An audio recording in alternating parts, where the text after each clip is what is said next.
Okay, here we go again. It's Saturday morning, 8 o'clock here in Finland, where I'm at right now. My third live starting, and I've actually started. I'm going to start doing these lives now pretty much every morning and probably sometimes in the afternoons as well.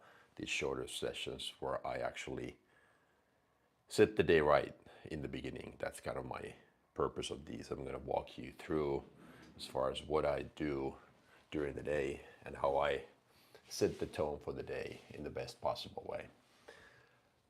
There is a process in my mind called signal versus noise. This is something I've learned from basically what Steve Jobs did. I mean, according to many people, what he was exceptional at was understanding what was today's signal versus what's noise. I was just listening to this podcast interview maybe a week ago where Kevin O'Leary, the guy who's in the US version of Shark Tank, one of the investors, he's a Canadian businessman, but he used to do business with Steve Jobs back in the 80s and 90s. His company did school software or education related software for Mac computers. And pretty much what he did was that he walked everybody through the process that Steve Jobs did as far as prioritizing his work every morning. And according to Kevin, Steve was maybe 80% signal and 20% noise, meaning he was exceptional at understanding what was today's agenda, what is it that he needed to do, and then everything else became just noise. And obviously, many people who have followed his footsteps know that Steve Jobs was probably known as the guy who wasn't maybe always very polite. He was socially awkward in certain situations. He was willing to just do whatever it takes to focus on his signal. So I'm going to walk you through in these morning sessions what I do as a real estate coach and investor and how I set the tone right for my day. Okay, so today's Saturday. I just woke up half an hour ago, literally. And my morning routine for every morning is just I have my caffeine, I have my morning greens, some proteins, and usually I train, I hit the gym. But today I'm just gonna go for a walk. I had a little bit of I tweaked my muscle, my quad, when squatting last time. So today is not a leg day. I'm gonna push it back to tomorrow and see how it behaves, so to say. But anyhow, so today's agenda for this morning was to show you what I do as far as setting the tone right. And I have two objectives for today. Everything else becomes noise. Number one is that I need to work on my new website content, the copy. I have a guy I hired. You can call him my social media manager. He's going to do most of my editing going forward. And he also puts together the strategy for my high level content. So right now, a new landing page is being developed and designed. So I need to provide my comments to him. And then that's number one. And then two, I have an Airbnb property. It's a vacation rental. And this is the first summer when I've had guests there. And I have some problem with the AC at the property. So I'm going to go there. I have some spare parts.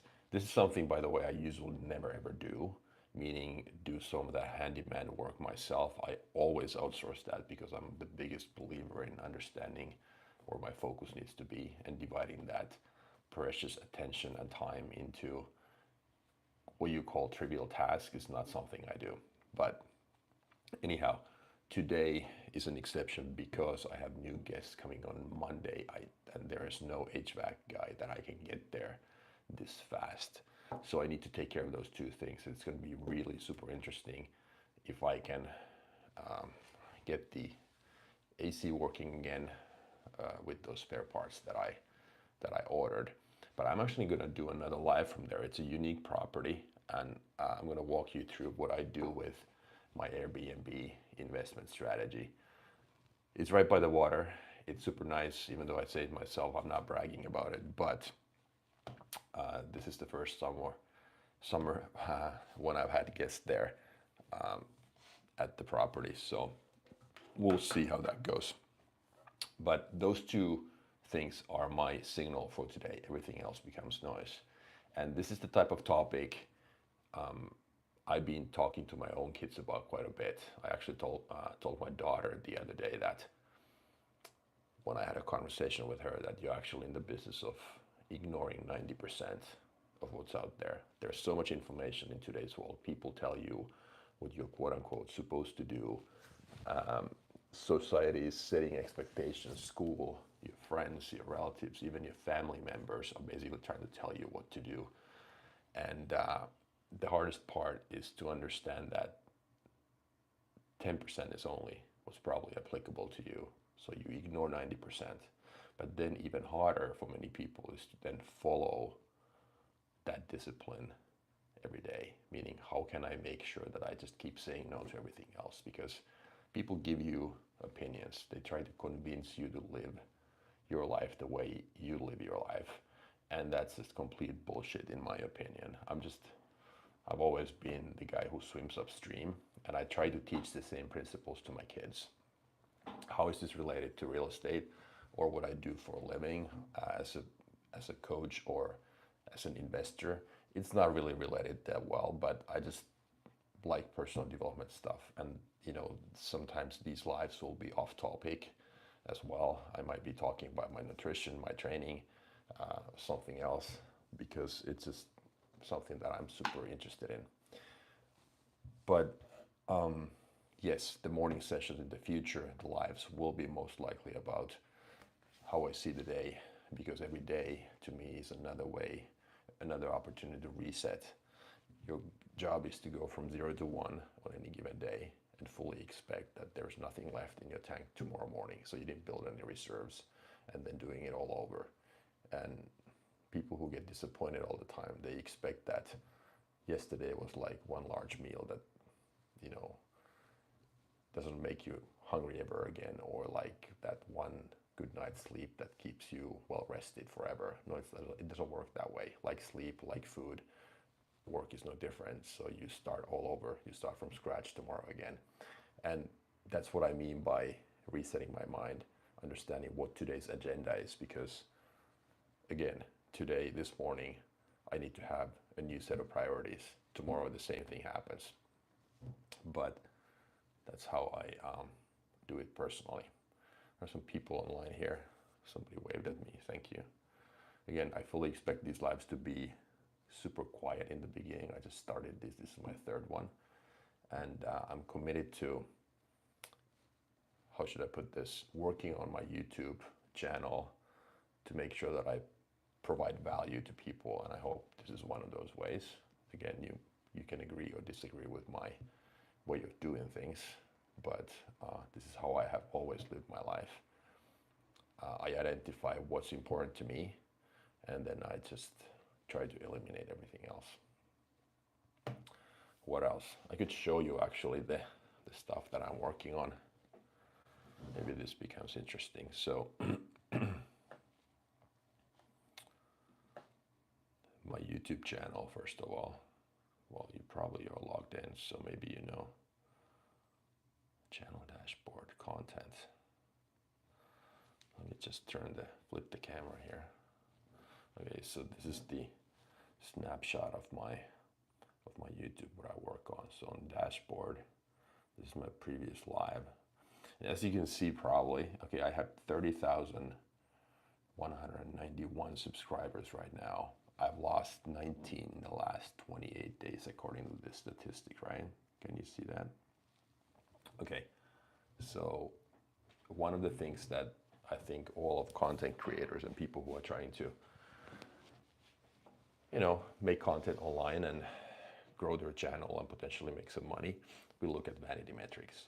One of the hardest things regarding this is to understand now that I repositioned my channel, that I will probably lose a lot of subscribers in the beginning, because many of the ones who subscribe to my channel, when I talked about generic business topics more, are probably not real estate focused. Since I felt, why did I do it first of all? So I did it because I felt that I was too generic with my approach, with my message. And I always like to if we look at the market, whatever market as a whole, I think the first step is always to understand your narrow niche so that you can actually become something special to that small group of people, and then you can start widening the scope after the fact. That's why I did this. And also because I feel that my background in real estate is really strong and long as well, over 20 years. So I wanted to combine my passion and some of the competencies that I have. So now I'm just talking about real estate stuff. When it comes to education, of course, these so-called lives will be more off topic every now and then. And I kind of look forward to these. I don't know, maybe I'm a preacher by default, somebody who wants to lecture and talk about stuff and just express my opinions. And, I don't know, it's the way it goes. One of the things, just giving feedback to myself, by the way, there's at least one person listening right now. One of the hardest things for me is to be quiet. Like, I don't know what I'm supposed to do here. Maybe I just like leave the camera sometimes here and just like work. But it's hard to not say anything. I don't know if silence is hard for me. I don't know. Maybe somebody can offer their 2 cents and be the home psychologist for EJ. But anyhow, it's hard for me not to say something because maybe I think wrongly, but I guess in my opinion, I'm supposed to fill the gaps and be the one who's, if I make content, so then it has to be valuable. And if I don't say anything, I guess then I'm like, okay, how the heck could it be valuable? But I've listened to Gary Vaynerchuk a lot, so many of you might have obviously heard of him. Super successful businessman who started making content back in the day when YouTube was just maybe 6 months old.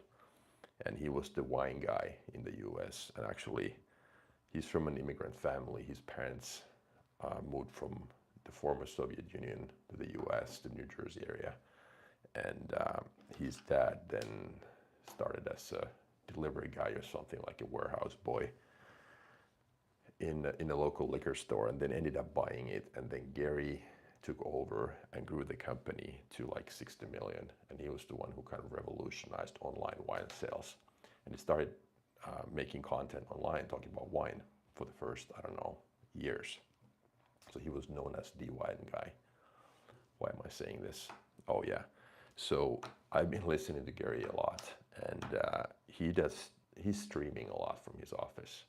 And he's basically saying that sometimes if he's in the office for X number of hours during a day, he has to stream live and on, and he just basically silences it. There's nobody there other than him and maybe somebody else, but he mutes the microphone so people can't hear. But he's just a big believer in live. And also, by the way, this really triggered me or made me start these when I was listening to, it was Stephen Bartlett, and actually Alex Hormozy was talking about it, how Stephen Bartlett, I don't know if you know him, but check his YouTube channel out. He's the guy who hosts the Diary of a CEO podcast on YouTube. Super valuable stuff, and I like him as an interviewer, but he was talking about how this is, by the way, not my goal. I'm not doing this to become famous, and I don't expect that to happen. I'm just trying to provide value, and I think this is a fascinating way. But an interesting side note about lives is that when Steve, he's from the UK, when he was measuring the success, he hosted this so-called soccer-related, or as they call it in England, football-related event. And when the celebrities who were invited were announced to the public, people at the stadium. So the biggest round of applause went to those live streamers, and the so-called traditional old-fashioned A-list celebrities were like not seen as interesting as the live people nowadays. They were even more famous than the short-form content creators or the long-form content creators. But that's just an interesting side note. Again, it has nothing to do with my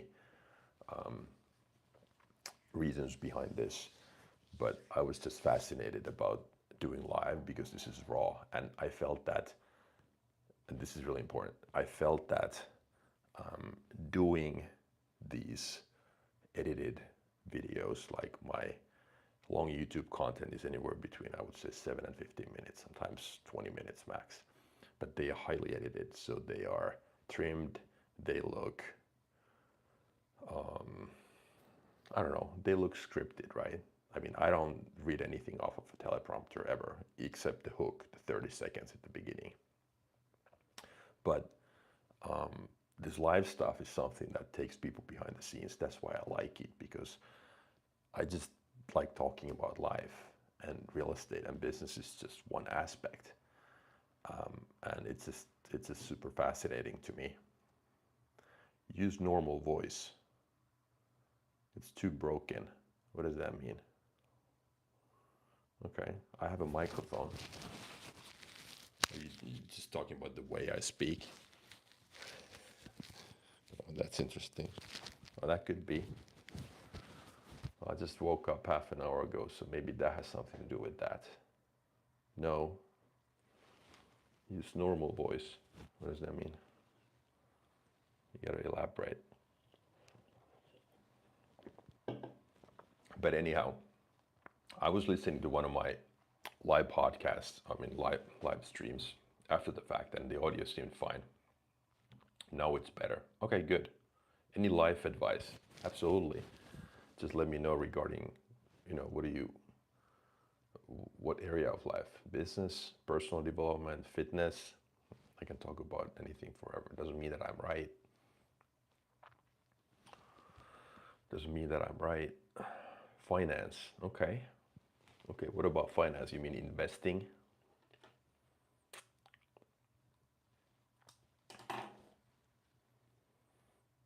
Okay, so my take on investing finance. Okay, this is what I do for my own kids. Okay, for whatever it's worth.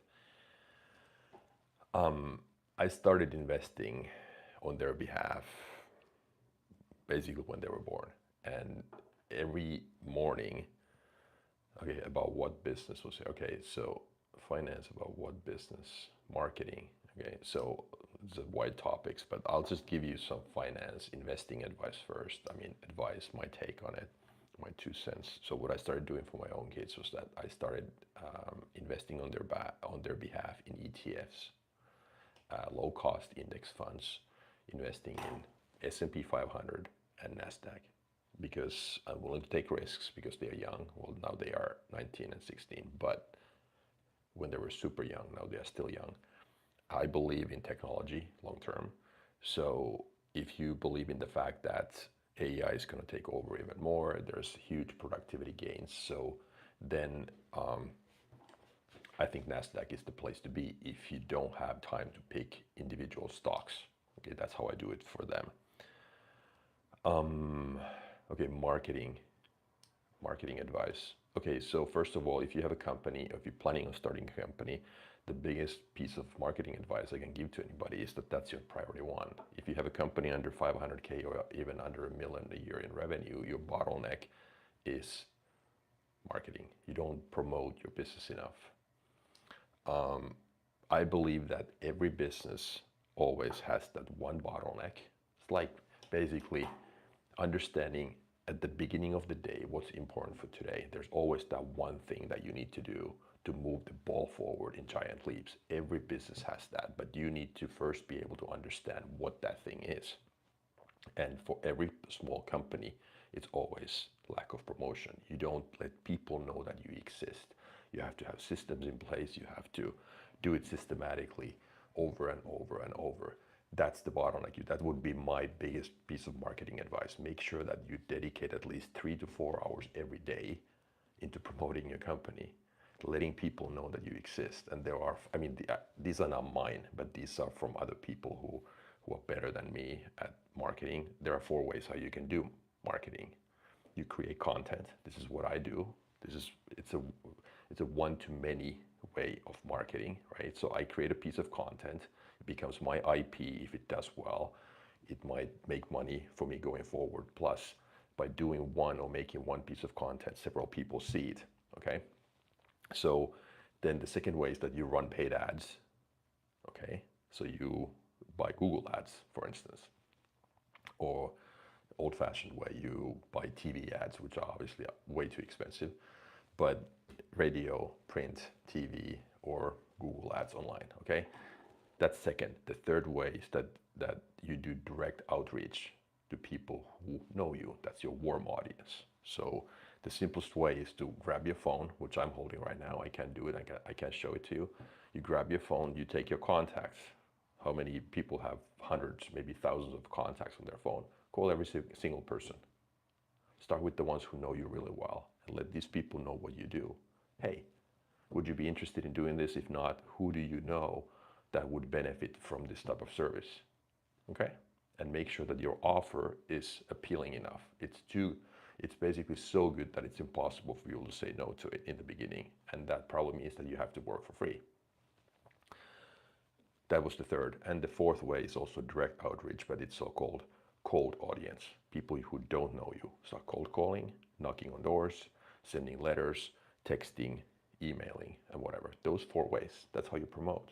That's how you market your business. That's my 2 cents. And then just do systematically until you get results.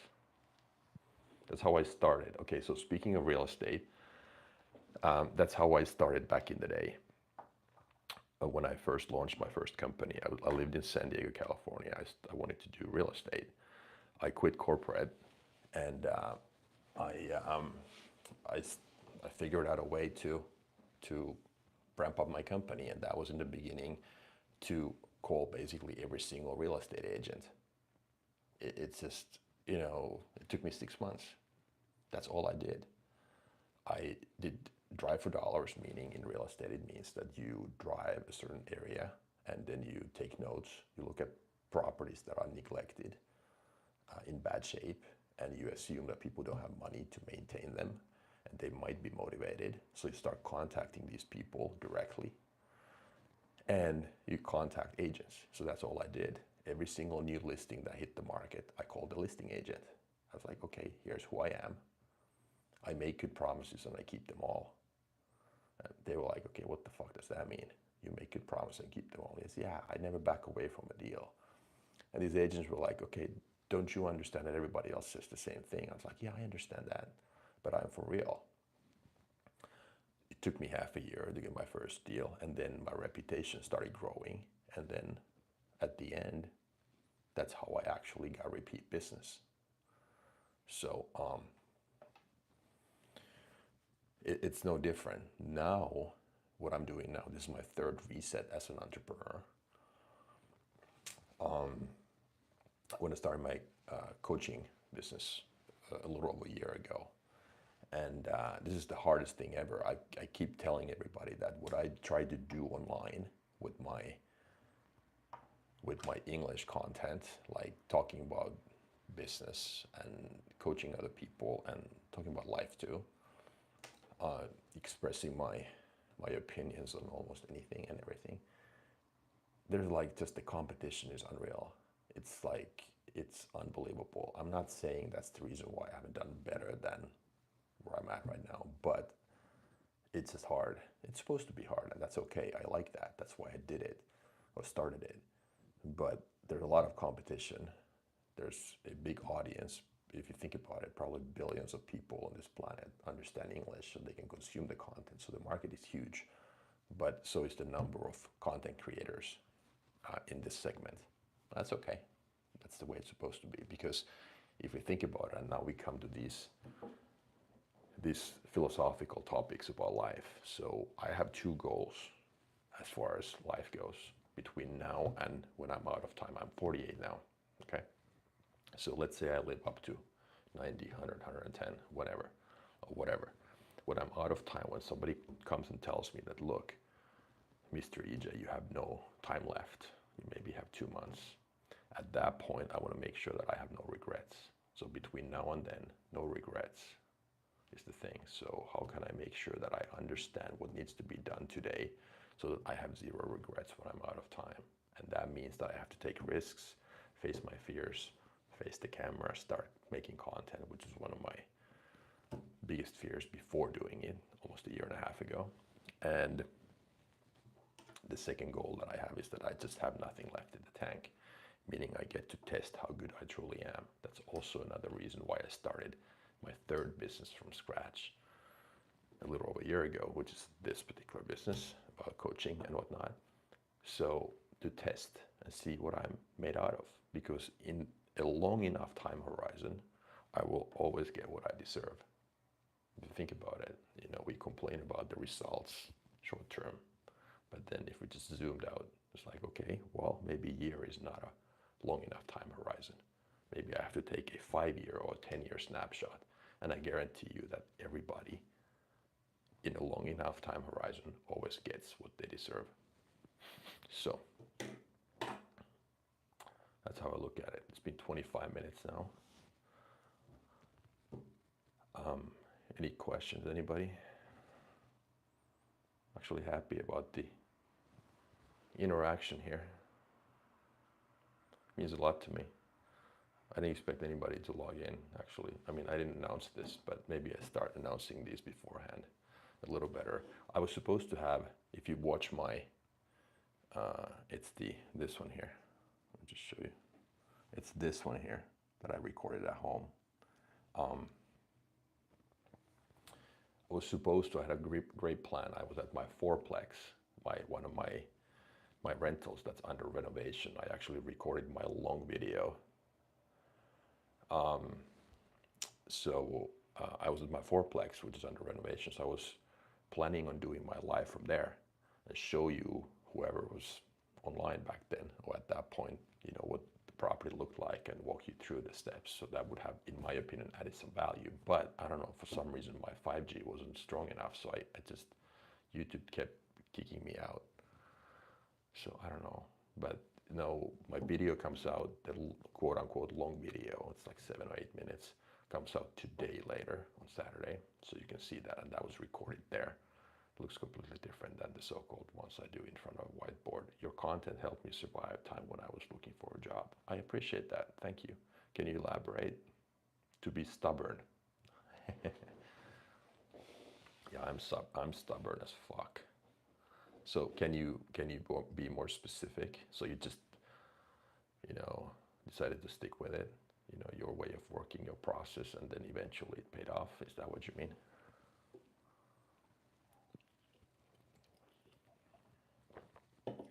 I'm drinking some caffeine and BCAAs, amino acids. I always do my cardio on an empty stomach in the morning. Then I eat my breakfast after I've done my workout, whether it's gym or just cardio. Today it's just going to be a walk. Cardio, meaning I'm not a runner. My knees don't like running.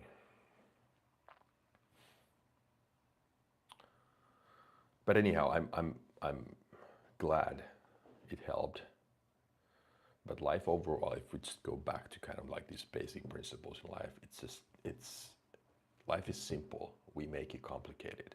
I had a conversation with a good friend of mine last night, and she's going through some tough times with after a divorce and whatnot. And we just talked about how the basic things in life are actually super, super simple. And this takes me back to my previous comment about 10% versus 90%.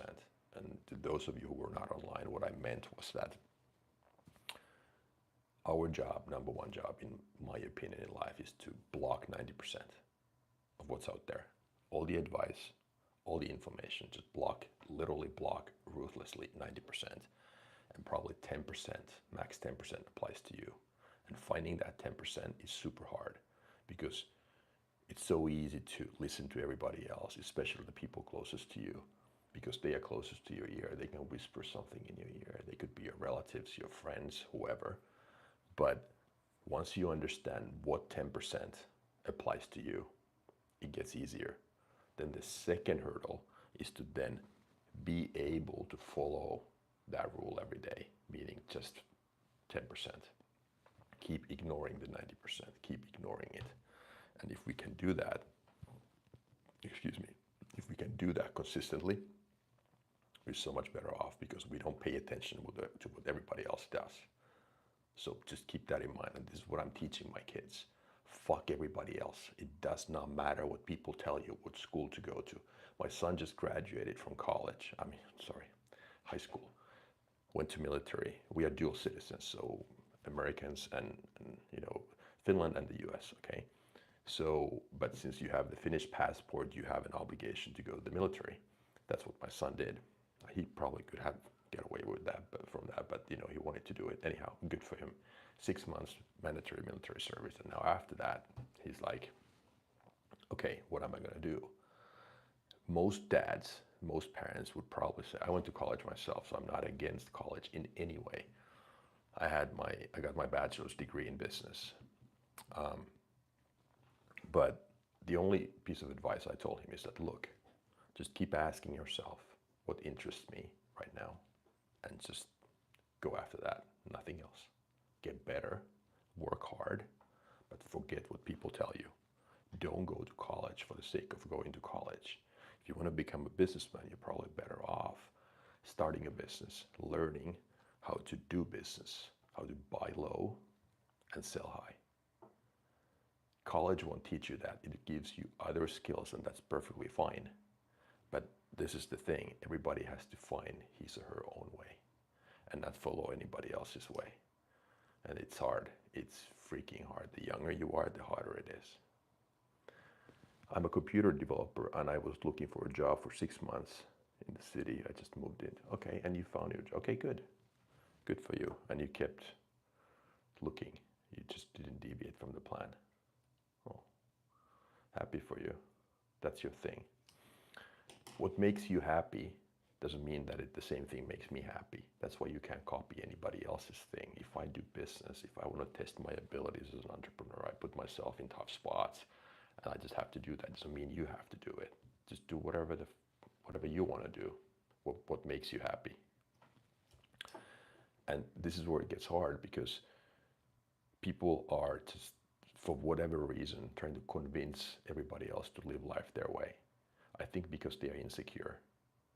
And that's why you see these comments online about people commenting on somebody else's way of living. It's like, if you want to go hiking, if you want to eat pasta in the morning and go hiking for the rest of the day, that's your thing. Go do it. I'm in no position to tell you what you should be doing. It's just like, it's perfectly fine. And if you think about it, most people in life, in my opinion, are followers. There are two kinds of people. There are followers and leaders. And many people need that leader to tell them what to do, and that's fine too. But we should all remember that we should never ever tell what normal looks like, what the people should do, unless there's an if sentence attached to that, So in other words, I should never tell anybody what to do, meaning you should stop eating candy. No. Who am I to tell anybody what these people should do? But if there's a goal attached to that, meaning if sentence attached to that, meaning you should stop eating candy if you want to lose weight, you know what I mean? Then it becomes more generic and it's attached to a certain goal. But just point blank stating and telling someone what to do is just wrong. It should not be done. And the reason why I think people do that is that they are not confident enough in their own way of living their life. So that's why they need to kind of endlessly try to convince other people to do the same thing that they are doing. So have conviction. Have conviction. Don't try to convince anybody. I think that's a good rule of thumb. Anyway, I've been ranting about all kinds of off-topic stuff. So I'm probably gonna end this now and start another live later today when I'm at that property that I mentioned in the beginning. So to those of you who logged in, 6 of you, thank you for being there. But if you have a team, okay, let me come back to that in a sec. So yeah, for those of you who were not online, I mentioned in the beginning that I have 2 objectives for today. I need to work on my landing page stuff for my website, and then I need to get this AC problem fixed at my Airbnb. And I'm probably gonna start another live when I'm there, just to show the property to you. If anybody's interested, I don't know when that's gonna be exactly. It depends. I would say maybe in 4 or 5 hours. But anyhow, it's gonna be recorded, so you get to watch it later. So that's what I'm going to do. I'm just reading these comments here. I'm a computer team. Okay, so, but if you have a team, you have to be in charge.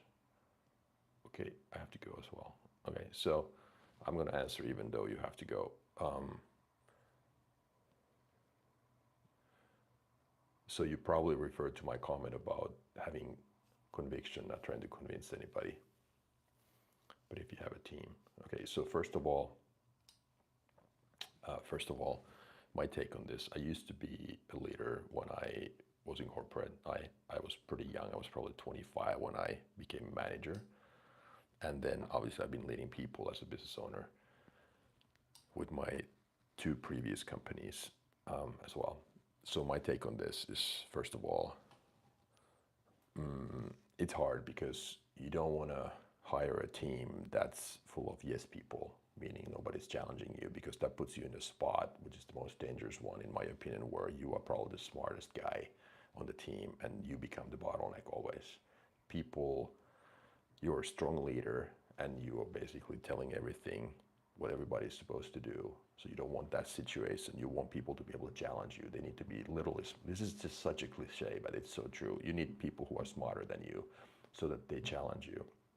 But you have to be confident enough. I wasn't confident enough when I was 25 or 30 to be a leader, to be able to hire people smarter than me. Of course, I didn't hire dumb people, don't get me wrong, but I wanted things to be done my way. Why? Because I was insecure and I wanted to control the outcome. When you're very outcome driven, that means that you are thinking that your own happiness, your success is depending on what happens. But this is one of the biggest things I can talk about later. But the point is that you need to have that healthy conversation within the team members, people challenging you, and then we can disagree. But at the end of the day, we agree on doing something based on facts. And that's the thing. If you have numbers available, if you have metrics, there are 2 kinds of decisions in life. I will end with this. There are decisions that can be made using logic, and then there are intuition-related decisions. Those logical decisions are easy if you have what you should have, meaning numbers in place. So you can put them in an Excel spreadsheet. Okay, does my marketing campaign work? Does the strategy work? What are the numbers? How many leads? How many customers? What about revenue? What about profit? And then it's basically very objective. Or you can ask the market, your customers. You don't have to speculate. Your opinion doesn't matter. That's the decision 1, the logic related. But then intuition is harder. But intuition takes time. And in my category, there are 3 types of questions and answers in life that fall under that intuition category. Who I hang out with, what do I do for a living, and then where do I live? Those 3 are really the hard ones. So that's how I look at it. But anyhow, this was fun. It was longer than I expected, almost 40 minutes. But I'm sure this is going to be recorded. So I plan on doing these in the morning. In the future, tomorrow morning is probably a little shorter.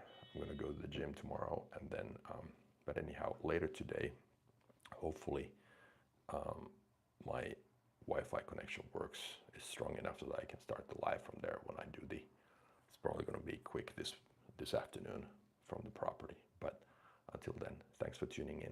Appreciate it. I truly do.